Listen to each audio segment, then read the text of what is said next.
कभी सोचा है कि क्या हो अगर विनाश के सबसे भयानक देवता असल में भय से मुक्ति दिलाने वाले हों? आज हम शिव के सबसे रहस्यमयी रूप काल भैरव के बारे में बात करेंगे और उनके डरावने दिखने वाले स्वरूप के पीछे जो सच छिपा है उसे सामने लाएंगे।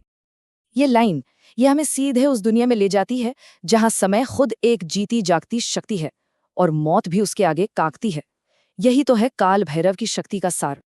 तो सवाल यही उठता है कि क्या भैरव सिर्फ विनाश का प्रतीक है या फिर इस भयानक रूप के पीछे कोई बहुत गहरा राज है?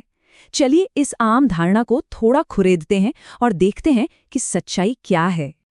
देखिए, हर कहानी की एक शुरुआत होती है और काल भैरव की कहानी तो शिव के क्रोध की आग से शुरू होती है। एक ऐसी पैदाइश जिसने हमेशा के लिए उनकी एक डरावनी छवि बना दी।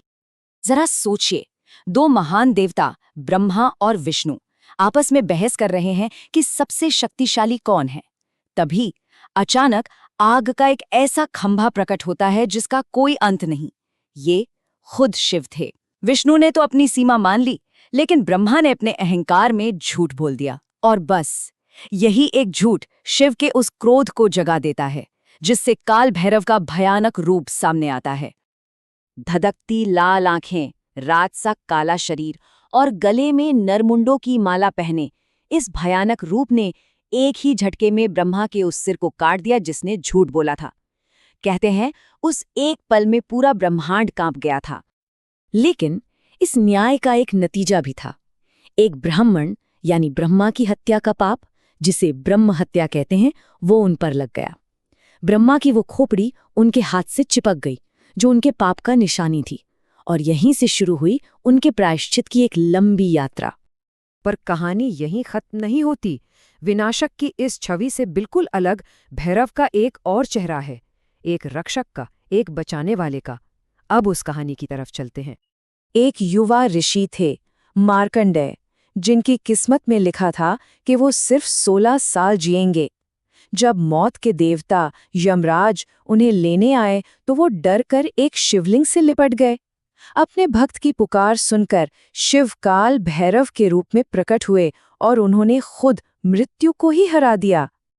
जब बाकी देवताओं ने विनती की तो शिव ने यमराज को जीवन तो दे दिया, लेकिन 2 शर्तें रखीं। पहली कि मार्कंडेय को अमरता का वरदान मिलेगा, और दूसरी कि आज के बाद से पवित्र शहर काशी में मृत्यु का कोई प्रवेश नहीं होगा। यही वजह है कि काशी को मोक्ष की नगरी कहा जाता है। अब एक और चुनौती देखिए। एक ऐसा असुर था जिसे न भूतकाल में, न वर्तमान में और न ही भविष्य में कोई मार सकता था। तो इस नामुमकिन को मुमकिन करने के लिए शिव ने एक ऐसा रूप लिया जो समय के नियमों से ही परे था। 5 साल के बच्चे का रूप, बटुक भैरव। ये बात ही कितनी पावरफुल है ना? उस असुर की सारी शक्ति समय पर टिकी थी, तो बटुक भैरव ने समय को ही रोक दिया। उस एक पल में, जब न कोई भूतकाल था न भविष्य, उन्होंने अपने त्रिशूल से उस असुर का अंत कर दिया जिसे सब अजेय मानते थे। तो हमने उनके जन्म को देखा, उनके रक्षक रूप को भी देखा, लेकिन इन सारी कहानियों का मतलब क्या है? असल में जवाब उनके नाम में ही है, काल भैरव। चलिए इस शब्द का असली मतलब समझते हैं। हम अक्सर काल शब्द को मौत से जोड़ते हैं, है ना? लेकिन इसका गहरा मतलब है समय, यानी टाइम। काल भैरव मौत के देवता नहीं है, वो तो खुद समय का जीता जागता स्वरूप है, समय के स्वामी हैं। और ये एक रेवोल्यूशनरी आइडिया है। समय का मालिक होने का मतलब मौत को कंट्रोल करना नहीं है, बल्कि समय के बंधन से ही आजाद हो जाना है। ये जन्म और मृत्यु के चक्कर से परे हो जाने की स्टेट है। और हाँ, भैरव सिर्फ एक नहीं है, उनके 8 रूप हैं, जिन्हें अष्ट भैरव कहते हैं। तांत्रिक परंपरा तो ये मानती है कि ये 8 रूप कहीं बाहर नहीं, बल्कि हमारे अंदर ही हैं, हमारी अपनी अंदरूनी शक्तियों की निशानियां हैं। ये 8 रूप सिर्फ दिशाओं के रक्षक नहीं, हमारी चेतना के भी रक्षक हैं। जैसे असितांग स्थिरता लाते हैं, रूरू ज्ञान को जगाते हैं, चंड हमारे भ्रम को जलाते हैं, और क्रोध हमारे अंदर के झूठ को, उन्मत्त हमें माया से निकालते हैं, कपाल हमें याद दिलाते हैं कि हम नश्वर हैं, भीषण हमें डर से लड़ने की हिम्मत देते हैं, और संहार उन सभी चीजों का अंत करते हैं जो हमारे लिए सही नहीं है। तो तांत्रिक सोच के हिसाब से ये 8 भैरव हमारे अंदर ही तो हैं।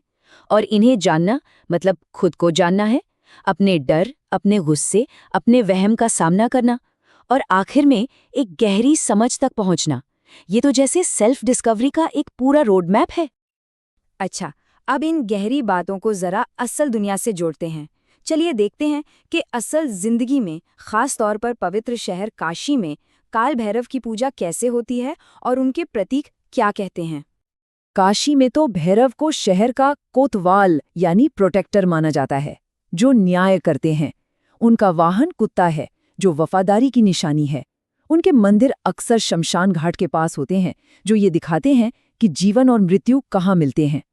और उन्हें जो मदिरा चढ़ाई जाती है, वो इस बात का प्रतीक है कि वो दुनिया की अच्छाई, बुराई, शुद्ध अशुद्ध, इन सब से ऊपर हैं। तो अब तक हमने क्या समझा? हम उनकी भयानक पैदाइश से शुरू होकर उनके रक्षक रूप से गुजरकर समय के स्वामी होने तक की यात्रा कर चुके हैं। अब इन सारे धागों को एक साथ जोड़ते हैं और देखते हैं कि भैरव का असली सच क्या है। तो देखिए, हमने शुरुआत की थी एक डरावने, सजा देने वाले देवता की सोच से, लेकिन अब हम एक गहरे सच पर पहुंचे हैं कि भैरव एक शिक्षक हैं, एक गुरु, जो हमें डर से आज़ाद करते हैं। वो हमें हकीकत का सामना करने की ताकत देते हैं, चाहे वो कितनी भी डरावनी क्यों न लगे। और यही इस पूरी कहानी का निचोड़ है। भैरव वो देवता नहीं है जिनसे डरना चाहिए, बल्कि वो हैं जो डर को ही खत्म कर देते हैं। वो हमें हमारे सबसे बड़े डर से लड़वाते हैं, ताकि हम आखिर में उस डर से आज़ाद हो सकें। और ये हमें एक बहुत गहरे सवाल पर लाकर छोड़ देता है। क्या हम सच में कभी भी सच्चाई तक पहुंच सकते हैं बिना अपने सबसे बड़े डर का सामना किए? भैरव की कहानी तो यही बताती है कि शायद रास्ता यही एक है। तो ये है काल भैरव का असली रूप, समय के रक्षक और डर से मुक्ति दिलाने वाले। उनकी कहानी हमें बस यही याद दिलाती है कि कभी-कभी सबसे बड़ी आज़ादी सबसे बड़े डर का सामना करने से ही मिलती है।